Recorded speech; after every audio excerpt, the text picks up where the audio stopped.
Hello there, fellow NPCs. I'm Scythe, and today we're getting back into the house in Fata Morgana, and we have entered the fourth door, which is the year 1099. And the maid has not made an appearance in this door yet, but we have met Michael, the owner of the mansion, and the white-haired girl, whose name is Giselle. So yeah, she's been chased around because, as always, she's a witch, and now she has taken refuge here at the Misty Manor. So yeah, we'll see how it all goes down. Who is cursed this time? Is it the white-haired girl that is cursed in that case? But Michael did say he was cursed as well. He has a curse that will kill her eventually. So yeah, we'll see how it all goes down. Let's go. It had been about a week since the white-haired girl had taken up residence in the mansion. Staying in that house deprived of light was, I imagine, a very claustrophobic experience. To anyone blessed enough to have sunlight as part of their everyday lives, it would have been unbearable. But for her, the mansion, with its prison walls and lack of either illumination or recreation, was the one place she could find respite. She and Michael continued to be distant, however. He spent most of his time in his chamber, which he had explicitly told the white-haired girl to stay out of, leaving her unable to close that gap. Nonetheless, on the occasion they did cross paths in the hallway, their eyes would meet, if but briefly. It was never for more than a few seconds. Whenever she saw him, she made a point of giving him a little smile. He never said anything, but still, when he had the first arrived, he would not have even met her gaze. He seemed to be taking more and more notice of her. One day, the white-haired girl stood in the cellar, a frown on her face. Well, this is troubling. I can't go down to the village, but if we don't do something soon... The cellar was where their food was stored, an assortment of non-perishables and dried foods, smoked meats and cheeses. Their daily meal were taken from the supplies there. However, the stockpile was beginning to grow quite small. Were she not on the run, she could have gone to the village to procure more. Or perhaps, were she a little tougher, she could have captured a wild animal for its meat. But master, you know, a young, delicate thing like her was hardly up to the task of hunting for food. How does he normally get his supplies, I wonder? From there, other questions about Michael started rising in her mind. No matter how lifeless he seemed, surely he still had to eat, right? The white-haired girl nodded, then made her way out of the cellar, intending to head for his bedchamber.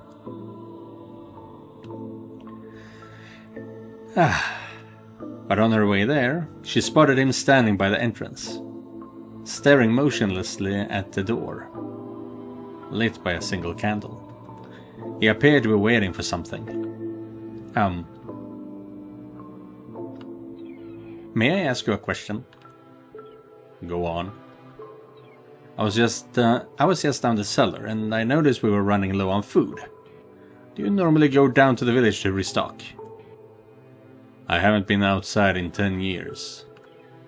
Then how do you... What if I told you I don't eat?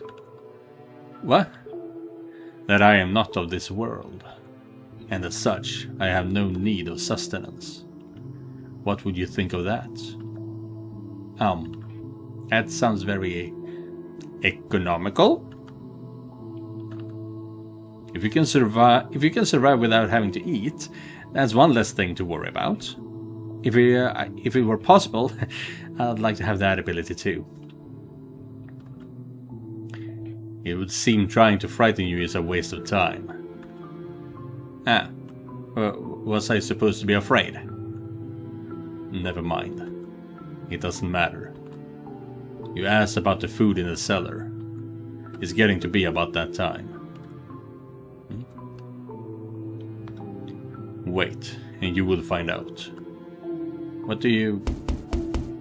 It's here. Oh? If you want to know where my supplies come from, open the door. But, I'm in hiding. There's no one at the door anymore. The knock is nothing more than a signal. A signal.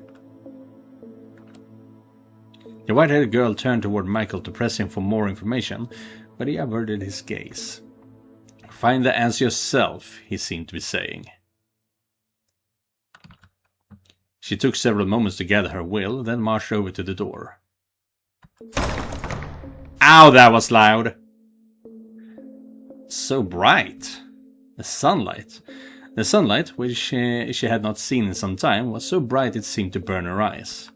Although the sun itself had not gotten any brighter, she had simply spent so much time in the dark her eyes were no longer accustomed to that much light.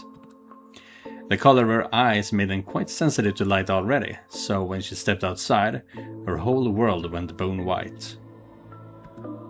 The white-haired girl stood motionless for 10, perhaps 15 seconds, and when her eyes had finally adjusted to the light... What's this? She noticed a crate on the ground at her feet. She turned her head back to ask Michael about the box, but the mansion was so dark it appeared to be wholly severed from the outside world. From where she stood, she was unable to distinguish Michael from the shadows. A pang of nervousness struck her.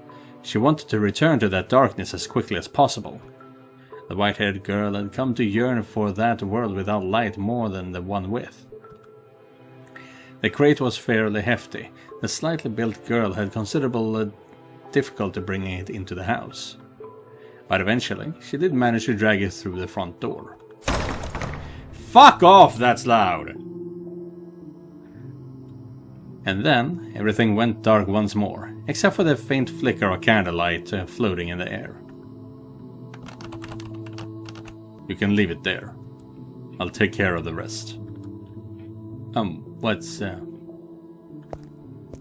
Without a word, Michael approached her and the box, withdrawing a knife that he had evidently kept hidden somewhere on his person. With it, he cut through the rope that bound the box. Go on. Open it up. At his insistence, she placed her hand upon the lid. She had no idea what lay inside this unexpected delivery. Whoever had brought it was already long gone. Staring at the strange box, she was racked with nervousness. However, what she found when she pushed aside the lid was completely ordinary food.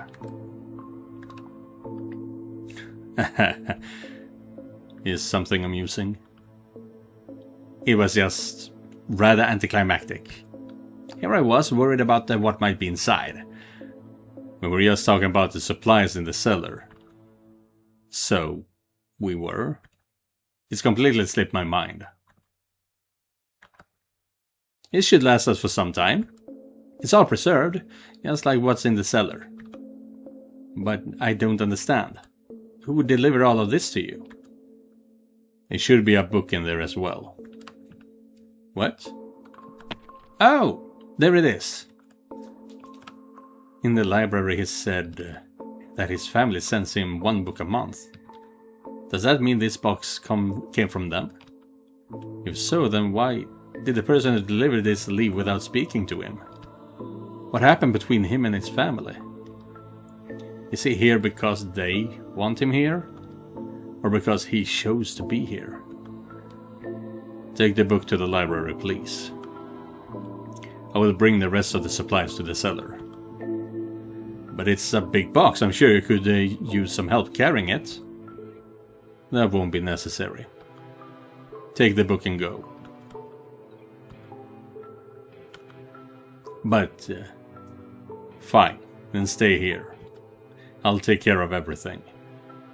Hold on, please.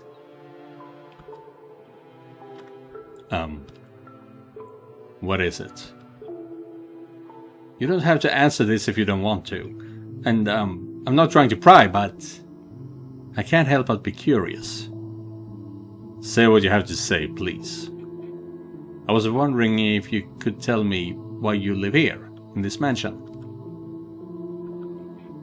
Why did whoever delivered this box leave before you even opened the door? Could you perhaps be imprisoned here?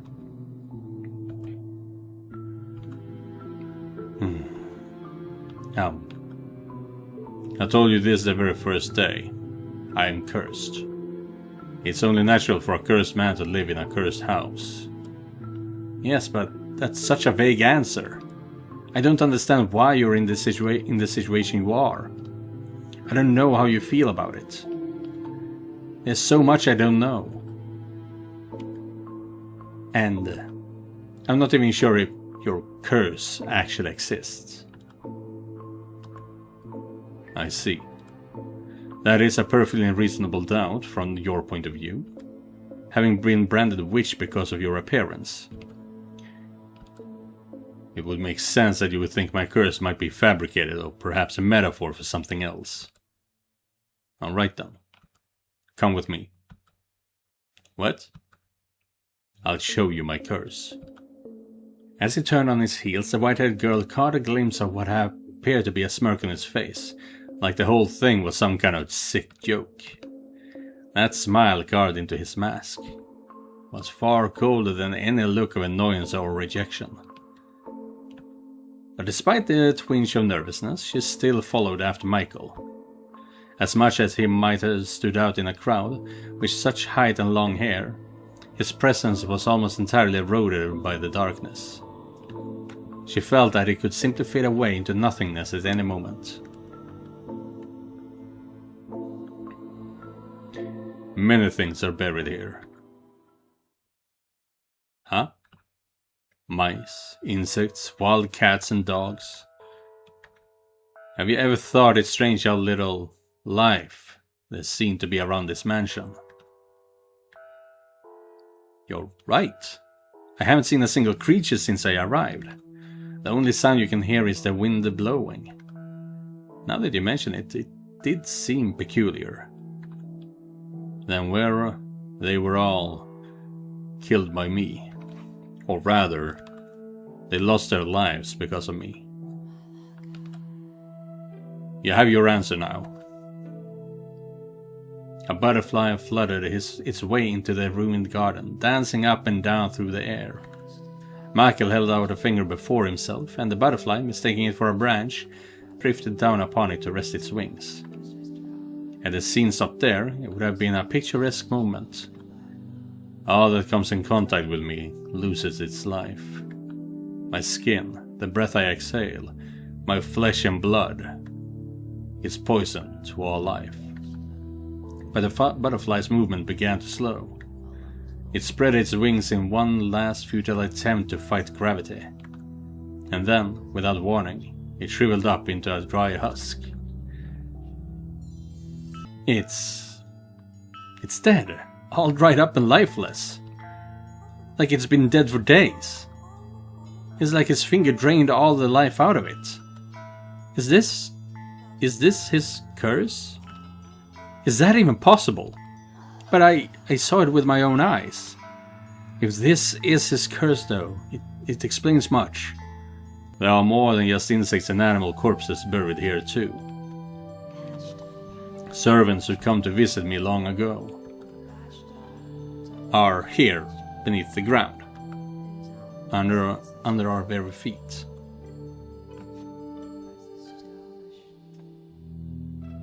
That's why the servant leaves before I open the door. Should he touch me, should he get near me, his very life is in danger. No one is interested enough in seeing me to take that risk. No one will have anything to do with me. Nary a soul even wishes to see my face. Now you understand what I meant when I said I would eventually kill you. So that's why you have never once touched me. When I knocked the books down in the library, you didn't offer your hand to help me up. And only one of us ever made contact with the box at the entrance at a time. When I offered to help you carry it, you refused. Because you didn't want your finger to accidentally brush against mine. My actions were not out of concern for you. I simply dislike people. Others' interests mean nothing to me. What an odd face you're making. Do you not believe my curse is real? No, I do. It is certainly irrational, inexplicable, unbelievable, but you've shown me more than enough evidence. And I don't believe you're lying to me right now either. In which case, you now understand how dangerous it is to be near me. You said that if you left, you would be killed. But it's been some time since then. If you're careful to cover your tracks, you could make your escape. You do not belong here. I was telling the truth about being cursed. What a cruel burden to have to bear. I can't imagine just how much he's given up on. How many lives he inadvertently had taken. And how he must have felt every time it happened. How much pain that loneliness must have given him. How much despair he must carry in his heart. How much sorrow must be weighing down on him. So no, I will not leave. I will stay here with you. Leave this place. No, I will not. Why? Why do you insist upon remaining in this house after learning what I can do? You have no reason to stay. Tell me then, why do you try to drive me out? If you don't care for the others as you say, if you're not concerned about anyone else, then why does it matter what I do? What does it matter if I die to your curse? You're a very kind-hearted man. You've been watching out for me since the day I arrived, doing whatever you can do to not inadvertently kill me, to not inflict me with your curse. No. Here's what I think. No one capable of showing genuine care for others can honestly, truly dislike all people. They can't possibly be indifferent. No, The day we met before the stained glass window, you heard me out. You listened to my plight. You didn't try to chase me out. That day, I thought you to be a good person. And I still believe that. I simply assumed you would leave on your own when I was safe. I never thought you would be so foolish as to want to stay in a house like this with a man like me. How does that make me foolish? Do you not value your life? Are you not afraid of death? Do you not find me unpleasant? The thing I fear most is loneliness. You're probably right that by now I could safely sneak away, get myself somewhere far from here. But even if I did, I would inevitably find myself in the same situation. The only way I can avoid that fate is to stay away from everyone. To live in solitude, with no one to talk to. I know you understand how that feels. It terrifies me. I'm afraid of having to spend day after day with no one to talk to, no one to share my experiences, my thoughts, my feelings with. If that's what awaits me out there, then I want to live with you. I want you to be an essential part of my life. Impossible. Please don't chase me out. You are a cruel girl. Never again will I allow myself to get close to someone, only to watch them die. Never again. My mother was the first to die. It happened shortly after my birth. Next was my wet nurse. 2 deaths could be considered a coincidence, but as the number rose, it became clear that I was cursed, and I was forbidden from making contact with anyone, even at home. Regardless, being in the same house, accidents will happen. Numerous people lost their lives. Attendants unfamiliar with me, or those who simply brushed up against me by mistake. I couldn't take it any longer. So you chose to move here, to this remote mansion, to keep yourself away from your family. You weren't imprisoned here. You elected to live alone, so you wouldn't hurt anyone. For better or for worse, I was born into a noble house. So rather than abandon me, they provided me the means to live out of sight. I will be very careful. I will do everything I can to ensure no accidents occur. to keep you from being alone again. I will not, for any reason, touch you. You have my promise. Pinky promise. Your curse takes the life of anything you touch. I've been here for a while and death has not befallen me yet. As long as I do not touch you, there shouldn't be a problem. Also, and I apologize if this is simply me reading too much into things, but I feel like we're two of a kind. I fear being utterly alone more than anything, and I think you understand just how scary that is. So, why are you so stubbornly insistent on it being me? I'm sure there's someone else out there. Someone you're meant to be with. You may not have found them yet, but I believe someone like you eventually will. Because unlike me, you still have the vigor to press forward. It has to be you. I'm certain of it. Why? Because, well, you can't tell me. No, I can. I just, please don't get upset with me. I think... What do you think? I might really, really love you. That's weird. Well, yeah, that's a thing here with this game, I think.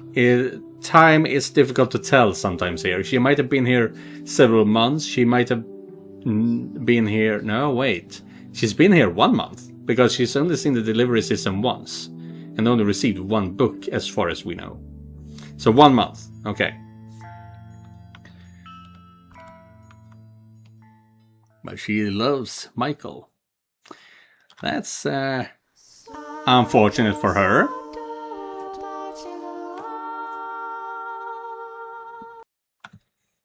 His was a power that evoked images of witches or demons, the unclean and the impure. A mere touch was all it took for him to strip man and beast alike of its life. God has quite a cruel streak to bestow such power upon such a beautiful young man. A strange power it was indeed, like something out of a fairy tale. Like something confined to words upon the page. It seemed otherworldly, unbelievable. Nonetheless, as he had demonstrated to the white-haired girl, his peculiar powers were indeed real. That said, the world has its fair share of oddities. It just so happens that those curiosities tend to remain hidden away, known only to a few.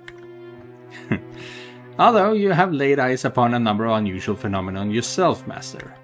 The doors to the path through which we have passed, this very mansion, and, as a matter of fact, the two of us. Now, as you just saw, the white-haired girl found herself enraptured with a man and his accursed power. How do you think Michael acted in response to her proclamation? He had spent so long refusing to interact with others, no, unable to interact with them. As such, he was unsure how to respond.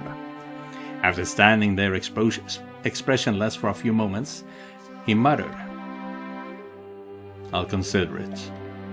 And with that, he returned to his chambers. While he was not someone who wore his heart on his sleeve, I personally do not believe he was completely devoid of emotions. He had simply forgotten how to express them in his extended solitude. So I think he was, in that moment, in a state of complete panic. She had, after all, just assaulted him with a stream of incomprehensible declarations. That, knowing the truth, she still wished to remain in the mansion. And that, knowing the truth, she loved him. The love she had declared for Michael was not a fleeting puppy love, there was genuine tenderness and warmth to her words. But he had gone through his life shunned, feared, pushed away. To him, that was normal. He had never given anyone reason to have any fondness for him. So he found himself utterly unsure how to take the affection she was showing. Of course, he was not the only one rattled by the whole affair. Oh dear. Several days had passed since Michael had asked for a time to think. He had still yet to show himself again. This is all my fault. The white-haired girl paced anxiously through the halls on the off chance she might run into him. As per his request, though, she kept a distance from his chambers. Nevertheless, she was beginning to worry about the fact that he had secluded himself away for so long. So she worked up the courage and made her way to his room. What if he doesn't want to see me ever again? I didn't consider I might be overstepping my bounds before opening my mouth. Every step she took was slow and laborious. Her mind raced with worry and doubt. I should at least tell him I'm sorry. Rather than out of desire to know how he felt, she was compelled by guilt and a desire to apologize. After walking for some time, she arrived at the door sitting in an utterly unlit hallway. She drew in a breath of musty air, then let it out, repeating the process several times. Next, she reached her hand up to knock on the door, then pulled it back, also doing this a number of times. How adorable she was. I wanted nothing more than to give her a little nudge. After all, she was too sweet a girl for her worries to be anything but misplaced. I just can't find the courage. Maybe we should come back another day. But what's the point of waiting? I need to apologize and get the weight off his back now. She gathered her courage once more, this time determined that she would do it. The white-haired girl moved her small fist towards the door, which then swung open. I'm sorry. Please, you must announce your presence. I almost walked right into you. Are you in that much of a hurry for a mishap? I'm sorry. And I believe I told you to stay away from my chambers. You did, so I spent a long time debating whether I would, but I decided I really wanted to tell you this. Oh, well, actually, I am truly sorry. What? The other day, I could barely manage to get the words in my head all the way to my mouth. There was no room in my mind for anything else. I shoved my own thoughts and feelings into your face. Not considering that it might not be what you wanted. Just running non-stop. Not thinking at all. I was terribly disrespectful to you. Completely selfish. You're a kind-hearted man. I truly believe that. But you were only being courteous, because you're a nice man. I'm sure you have a little interest in the affections of a queer little girl. What does queer mean in this context? Because language develops throughout the ages, of course. So what did queer mean not only 1,000 years ago, but what did it mean back when this game was written? Because she's not modern day queer, so to speak, as far as I know. So I would love it if I could stay here. It would be a wonderful blessing. But if you really don't want me here, if my feelings are imposing upon you, then I apologize. I'm sorry, and I'll take my leave of this house.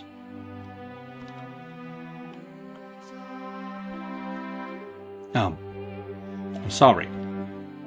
Don't be, My mind went blank for a moment. What? I find it difficult to comprehend you. The other day, you were firm in your intentions to stay, and now you say you'll leave without a struggle. You holed up in your room for so long that I thought, you didn't want me around. To be honest, I want to stay here, I do. I think you should do whatever pleases you. Huh? You can stay, or you can leave. I will not pressure you to do one or the other. So, I'm not imposing? To tell you the truth, I had to think about that for some time. However, I have now come to something of a solution. Since you're here, come into my room. Well, but I thought I wasn't allowed to prevent what almost happened a few moments ago. So we don't accidentally run into each other. Sorry. You're forgiven. Now, come in. Oh, okay.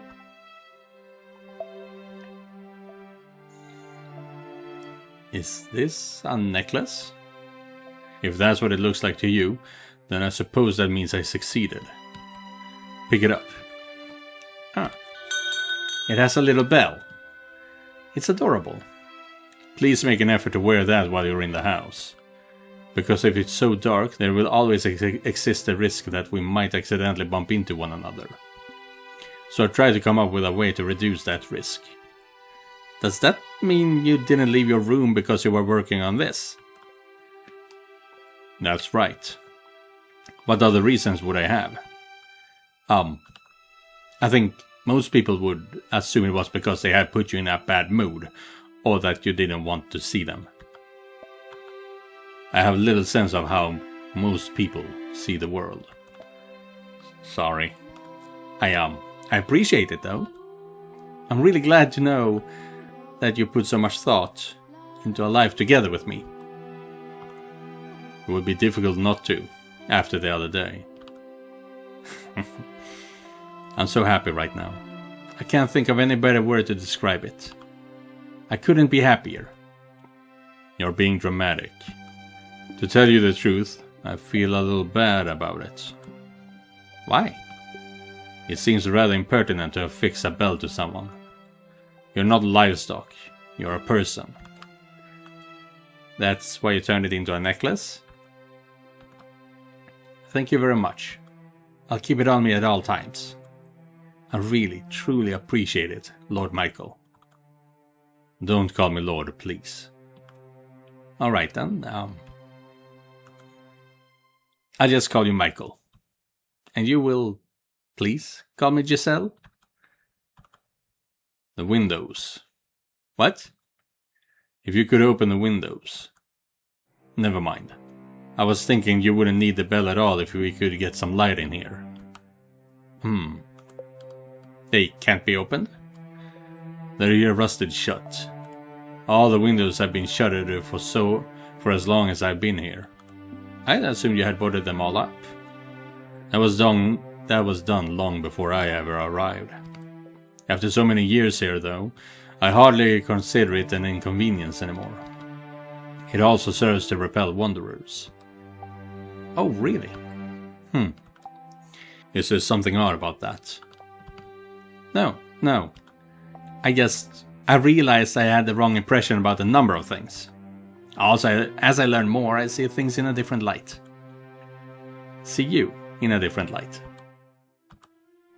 And I'm sure there's still plenty more for me to learn. Of all the people I have ever met, you are perhaps the most difficult to predict. Not only do you have no aversion to the darkness, The dark has always been a close friend of mine. Which isn't to say I dislike the sun, its light can simply be a bit too strong for me. I'm like some kind of unholy monster that can't be exposed to sunlight. You are anything but unholy. My name would suit you. Much better than me.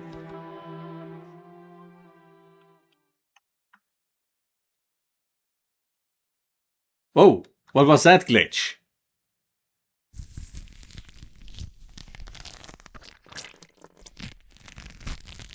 What the fuck is going on?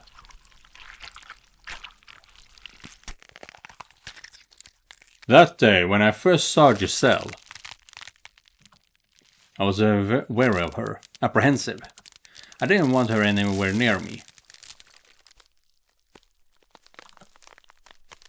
But, as my doubts about her faded, I began feeling something very different, as though the lump in my heart had been melted away. I began to yearn for her to be at my side. Oh, we are speaking from Michael's point of view now, I think. Knowing full well it couldn't possibly last. Knowing full well how foolish it was. I found myself captivated by her. I found myself wishing to have her stay with me. Dude, these sounds